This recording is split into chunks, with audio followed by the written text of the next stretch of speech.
Good morning, ladies and gentlemen. I'm Commander Nico Melendez, Director of Public Affairs for Joint Task Force Red Hill.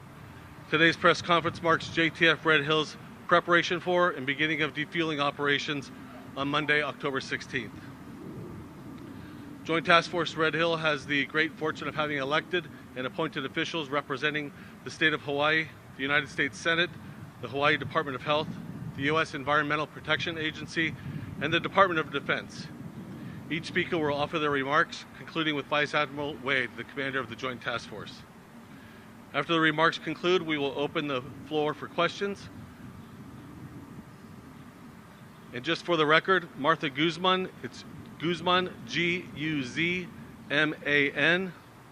For Honorable Brendan Owens from the Department of Defense, it's Brendan, B-R-E-N-D-A-N, Owens, O-W-E-N-S.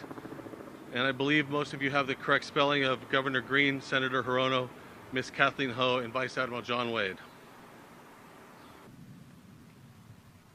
I'd like to invite the Honorable Governor of Hawaii, Dr. Josh Green, to the podium for his remarks.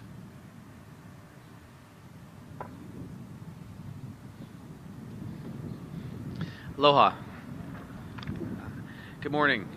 Today is an important day, but first let me say mahalo, Senator Hirono, for your steady leadership always. And we also are going to be here today with Assistant Secretary Owens, Vice Admiral Wade, thank you for your work, Administrator Guzman, Director Fink, Director of Health is here, Deputy Director Ho, amazing work. So again, aloha everyone. Just a few brief comments. We've got several speakers today. I'm glad to join you here today at Joint Base Pearl Harbor, Hickam, to mark a milestone. The readiness of the Joint Task Force Red Hill is going to begin defueling Red Hill Bulk Fuel Storage Facility, Red Hill, on Monday, October 16th, 5 months earlier than was initially projected. We're grateful for everyone's hard work. After many months of effort, the removal of 104 million gallons of fuel from Red Hill can finally begin. We're committed to our community to do this. I'd like to extend a warm mahalo to our congressional delegation for all of its advocacy, and to the JTF-RED Hill team and their countless dedicated individuals from Hawaii who have worked with JTF, the Navy, regulatory agencies, contractors, everyone who prepared the facility for the safety fueling process. This has been a large labor.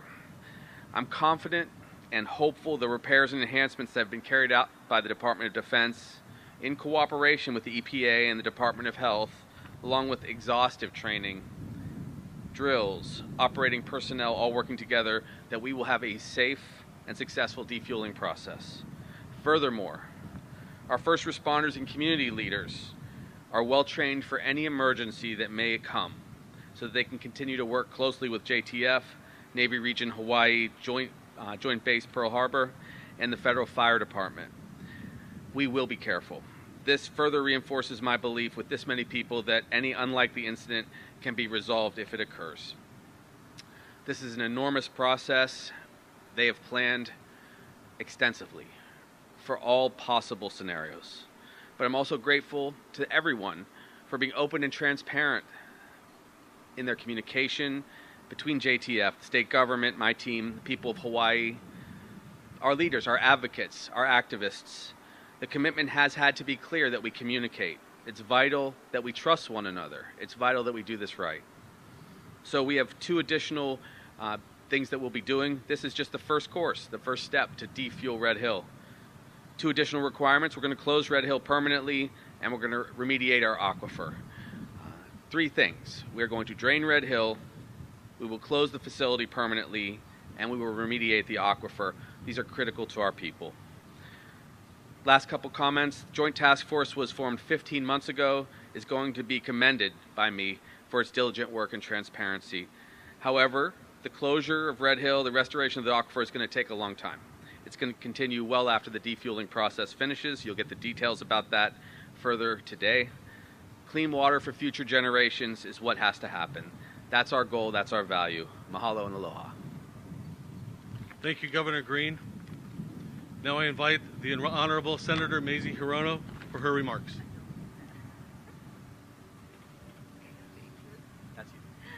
Aloha, everybody. Whenever I come to these kinds of events, I always worry about the height of the podium. And I was told, and usually the podium is like, I don't know, it's never configured for people who are height challenged, but today is okay. You don't just see the top of my head, so we're good. What didn't happen is that the podium should be on the other side because, you know, the wind is blowing the hair the wrong way. But this is a milestone. I'm so glad to be here with all of you.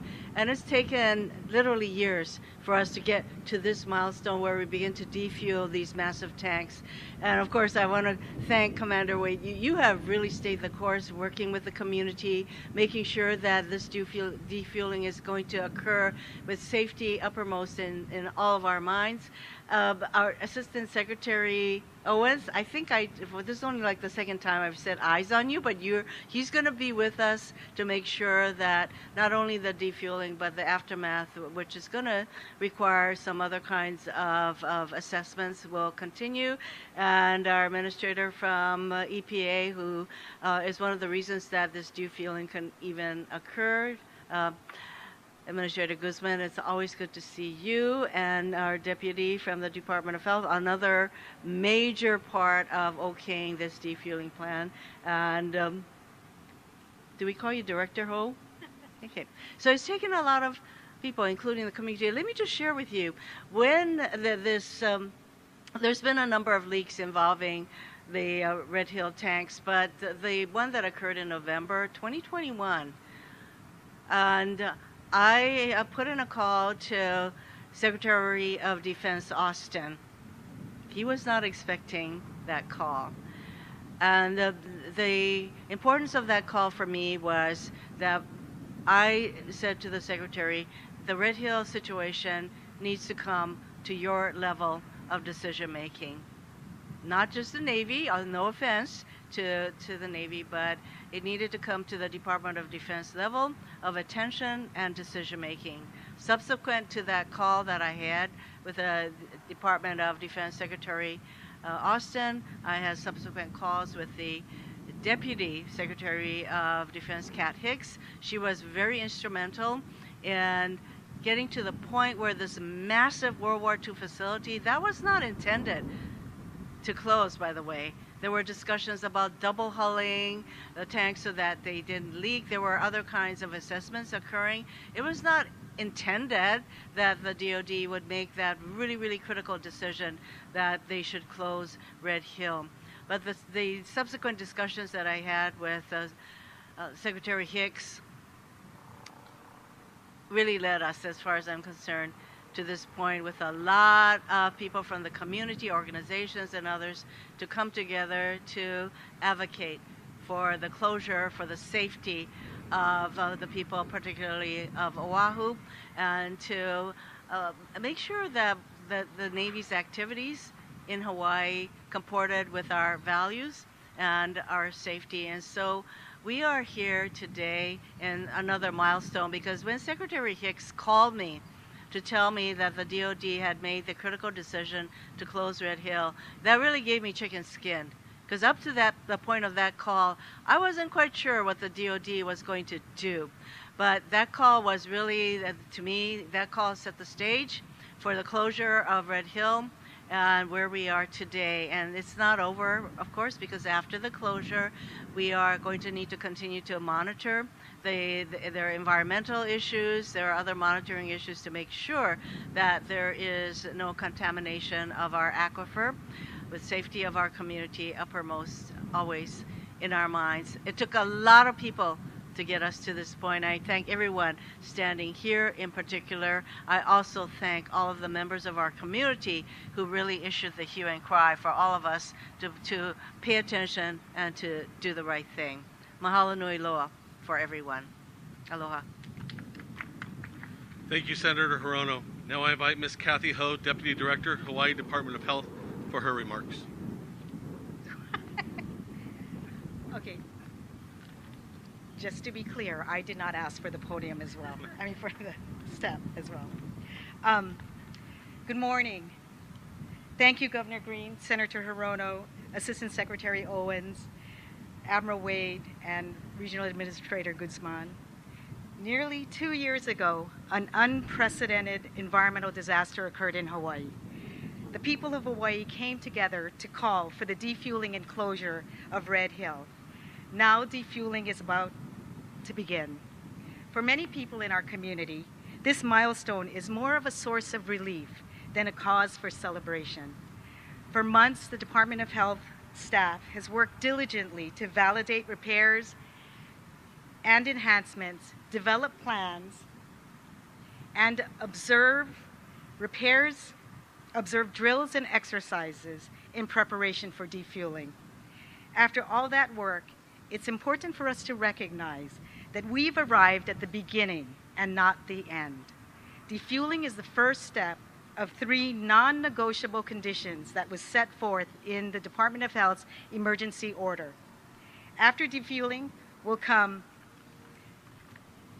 permanent closure of the tanks, then finally the remediation of our aquifer to ensure that our future generations will have safe drinking water.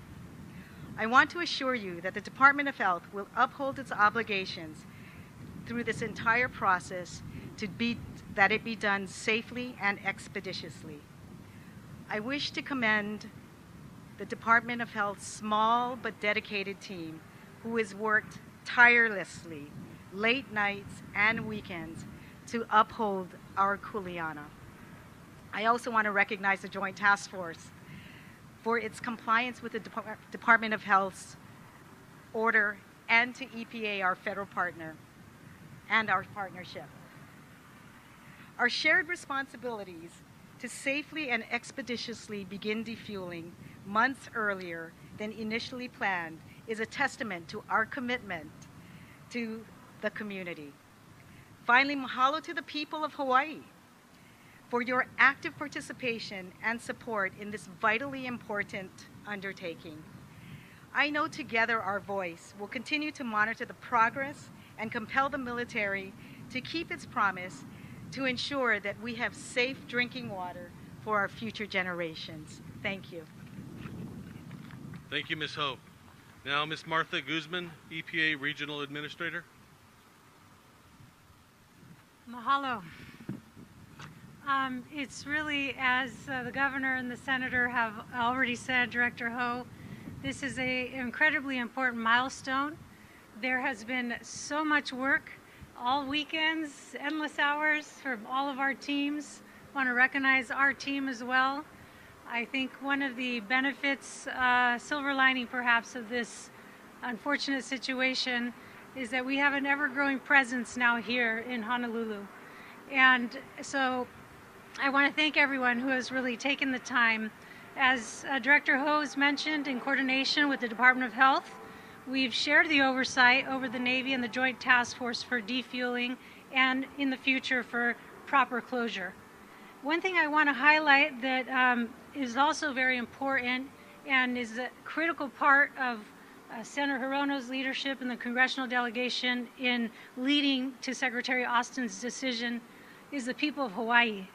And an important element of our order on consent, which was agreed to by the Navy and the DLA, is the participation of the community. And just this morning, we were able to check in with some of the critical members of that community representation initiative. There's 10 community participants, some who live on the base, some who just live in Oahu, and some organizational leadership from Native Hawaiians, environmental organizations, and civic organizations. And they have a lot of feedback, a lot of good input, and keeping us really on our toes. Every single day, the community, not just through the CRI, but through all of the public engagement that many of you are leading, is raising these critical elements to keep improving our work. So I want to thank the community, and particularly the leadership of the folks who have volunteered their time through the CRI to ensure that defueling happens in a safe manner. Ultimately, I just want to reiterate what was already said so well, which is this is just the beginning.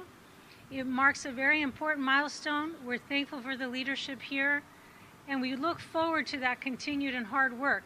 There is risk involved every day, and our teams are all on highest priority to deal with any unforeseen issue and to work together through this process to get the job done and to move on to the very important protection of the aquifer. So thank you very much for this partnership. It's a very good moment in time, and we look forward to our continued relationship in overseeing the shutdown and the restoration of the aquifer. Thank you. Thank you, Ms. Guzman. Now the Honorable Mr. Brendan Owens, Assistant Secretary of Defense for Energy, Installations, and Environment. Good morning, Senator. This will not be the last milestone that we mark together related to Red Hill, so we can worry about podium height together going forward.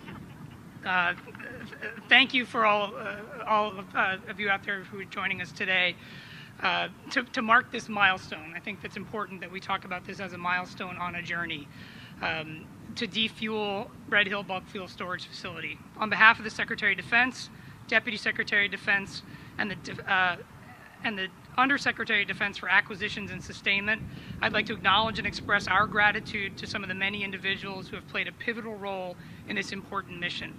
I'd like to thank Senator Hirono, Governor Josh Green, Martha Guzman, and Kathleen Ho, whose leadership and partnership and commitment to this mission have been invaluable in addressing the challenging problems that we face. I also want to thank the Joint Task Force Red Hill and all of DoD team of teams who, under the truly outstanding leadership of Vice Admiral John Wade, have worked tirelessly toward a common goal, the safe and responsible defueling of Red Hill.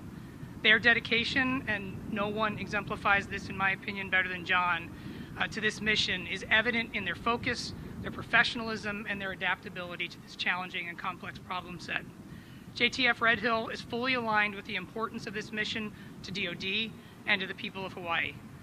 The milestone we mark today is the outcome of a whole-of-government approach. We remain steadfast in our commitment to collaborate with local, state, and federal agencies to ensure that Red Hill is defueled and closed safely. This endeavor reflects a unity of purpose among everyone involved. I also want to express our deep appreciation for the expertise provided by EPA and DOH throughout this endeavor. Their collaboration has been instrumental in ensuring confidence in JTF's efforts to safeguard the well-being of the community and the environment. Starting the defueling process several months ahead of schedule highlights the tireless efforts of the JTF and the excellent teamwork among the organizations involved.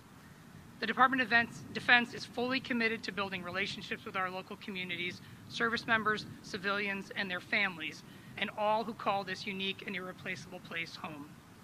We still have a lot of work ahead of us, but today marks a step in our collective journey towards a safer, healthier future for Hawaii.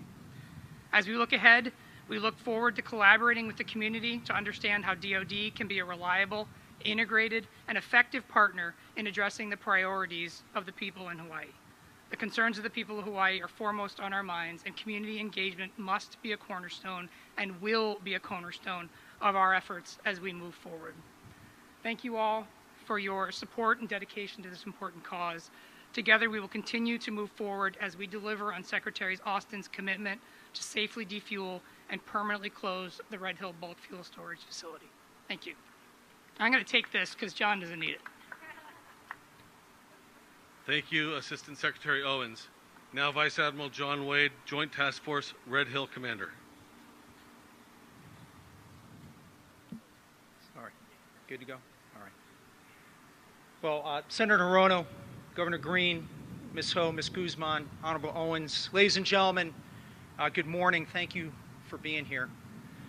My team, composed of soldiers, sailors, airmen, Marines, Coast Guardsmen, reservists, National Guardsmen, government civilians, and contractors, have been directed to safely and expeditiously defuel the Red Hill Bulk Fuel Storage Facility. And as noted here in some of the comments, defueling sets the conditions for the facility's ultimate closure. Defueling Red Hill is the right thing to do for the people of Hawaii, our military families, the environment, and national security. Over the last year, my team and I have worked collaboratively with the State of Hawaii, Department of Health, and the Environmental Protection Agency, the state and federal regulatory agencies, to develop a defueling plan and then to obtain the necessary approvals and to ensure that we do this evolution safely and in accordance with state and federal guidelines and laws.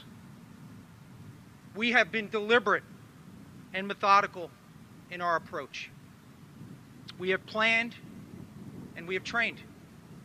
We've taken exhaustive measures to reduce risk, to ensure safe operations, and we are also prepared to respond to contingencies, protect the aquifer, the environment, and the health of our personnel and the community.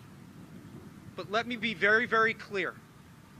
Our job is nowhere close to being done. While we're trained, we're ready and vigilant, now is the time that we must execute with precision. We've been supported by numerous Department of Defense organizations and commands. We've also worked in partnership with multiple state and local authorities, and we've consulted with fuel industry and safety experts. And we are truly grateful for the team of teams approach for this monumental task. We're equally grateful to the Hawaii Congressional Delegation for securing the resources to ensure that we had what we needed to do up to this point and to continue the defueling effort. So, ma'am, thank you so much. I want the community to know that my team and I understand the enormity and the significance of this mission.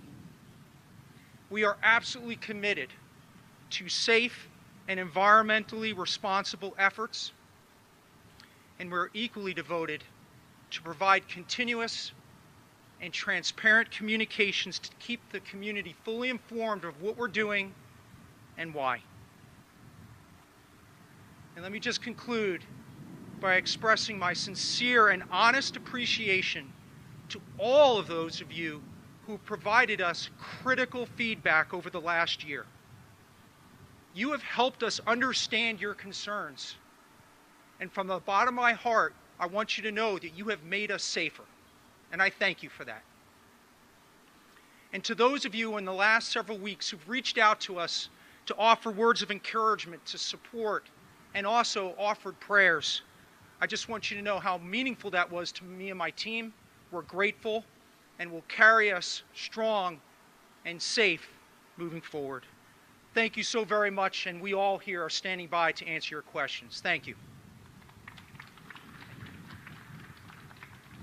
I think we're going to move here now. Ladies and gentlemen, we're now going to start the Q&A, and I want to start with one that we had emailed into us from USNI, Heather Mongilio.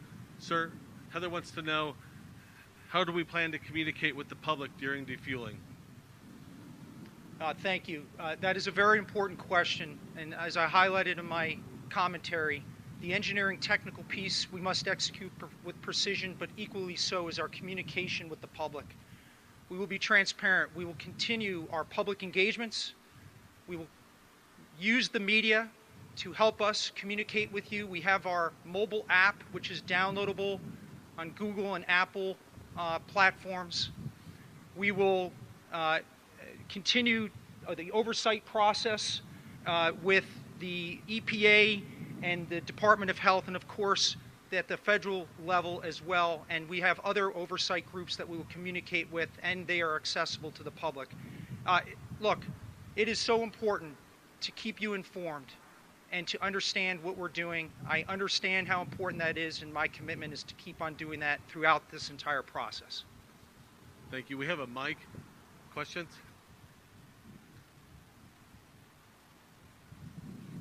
Hi, NHK News, Aijin Guji. Could you tell us how important and how complex this operation is? And also, is there any possibilities this operation affect security internationally and nationally?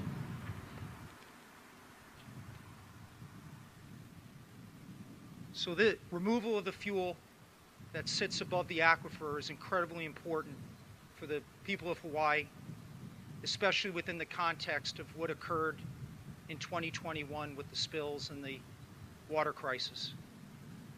Removal of the fuel is the most immediate thing we need to do here for the Red Hill problem set. Doing so will prevent another accident like that from happening again. But as all of us spoke here, that defueling is just the start. There's the closure of the facility, but also long-term environmental remediation and also medical. So it's a complex problem set, but defueling is important not only for today, but I've heard the community for future generations. So critical. The second part of your question was the removal of fuel from Red Hill. Does that impact our nation from a security standpoint? And the answer is no. Now, over the last year, the Department of Defense, U.S. Transportation Command, Defense Logistics Agency has worked aggressively to look for and then to secure arrangements for redistributing the fuel in different locations. And quite honestly, by removing it from one central location and pushing it to different locations adds flexibility and agility as we conduct deterrence in the critical Indo-Pacific region and better prepared if there's a conflict or a contingency. Thank you. Could I just add something here? Let me just add to that question. I serve on the Senate Armed Services Committee. I chair the subcommittee on readiness.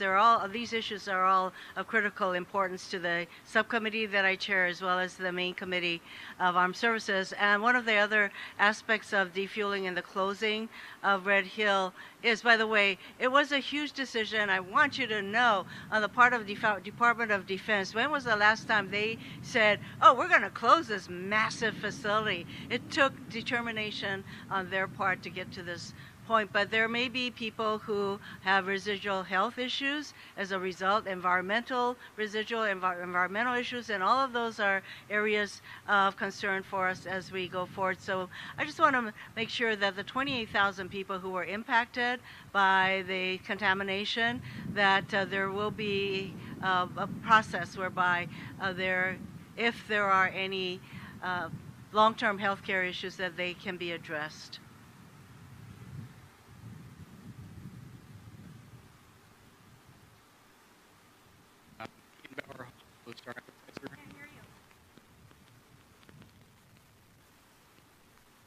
Can you hear me? Ian Bauer, Honolulu Star Advertiser. I just had a question about the remediation of the aquifer. Actually, two parts. One is, what is the level of the contamination in the aquifer, and how is it remediated? What is the process to remediate? So, sir, I appreciate your question. Your question was about environmental remediation and also the restoral of the aquifer. So that mission in and of itself is beyond the purview of the Joint Task Force. That is a Navy responsibility with Navy Region Hawaii.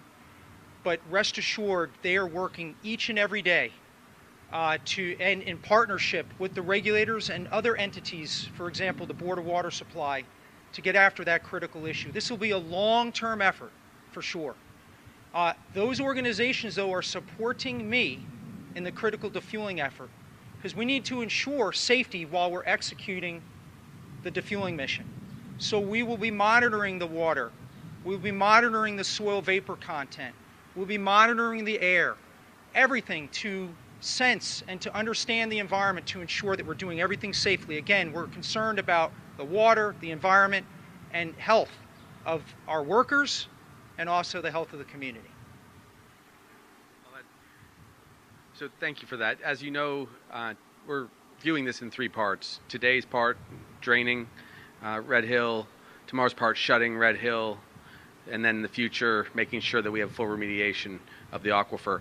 What we will be doing is we'll be seeking a lot of additional sampling wells, a lot of additional security on behalf of the state of Hawaii in partnership with federal government, in partnership with the military, so that we can go forward to do what we have to do, which is to not only make sure the water is healthy, clean, but also we have responsibilities to our people going forward We have to build housing. We have to make sure that people can continue to live on Oahu. So I think you'll see a lot more sampling. We have not talked about other issues, perpetual chemicals, permanent futures that will impact us. All of these things through our team. We have a special water group, and we're going to include the community every step of the way. There's one name we haven't mentioned yet today. That is Ernie Lau. We thank him for this participation too. That's something he's very focused on. We all come together to make sure our people are safe as far as clean water goes. Just to reiterate, people like Ernie Lau have been saying the risk of this facility for decades. And so when the previous spill happened in 2015, there was an establishment of the aquifer, recovery group. That has been revamped with this situation. There's a subject matter expert. So it's not like we're waiting to start the work on the remediation and the recovery of the aquifer. That group is meeting. There will most definitely be additional monitoring needed. Of course, with the new constituents that are of concern, those will be a target first priority.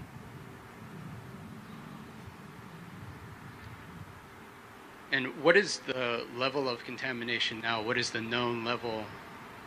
Is there a way to quantify that? Or?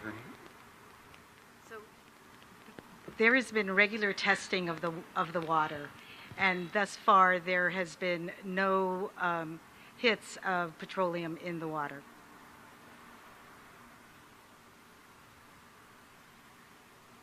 Mahea Lundy Richardson with Hawaii News Now. I just had a question for the governor, and there are far-reaching impacts from the Red Hill issue. And so will the successful defueling of Red Hill make it easier for the military to renegotiate its leases with the state of Hawaii?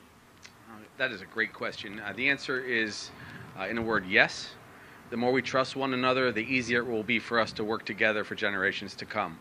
There's a lot of work to do. We've had concerns with our military partners, but we are one Ohana, and that's what we express and mean it from our administration. But I've spoken very bluntly, very openly, and in fact, the military has insisted that I speak directly based on what we believe, and that is if we work together, if we do our job right, if we protect each other, then it's easier to go forward with our relationship into the future. I had a follow-up question for Kathy Ho. You mentioned that there is no contamination now detected from Red Hill. So how much longer will the water need to be released into Halawa Stream? Yeah, that's a great question, and we evaluate that. We think about that all the time. But until the tanks have been drained, we still believe that there is there may be a threat, right? So we want to minimize any further contamination. This defueling, I think, will they've trained, they've exercised it. My prayer is that it will go off without a hitch, but I am uncomfortable allowing the water to not to be drained, defueled. I mean, drained into the stream. Thanks. Okay, can you hear me now?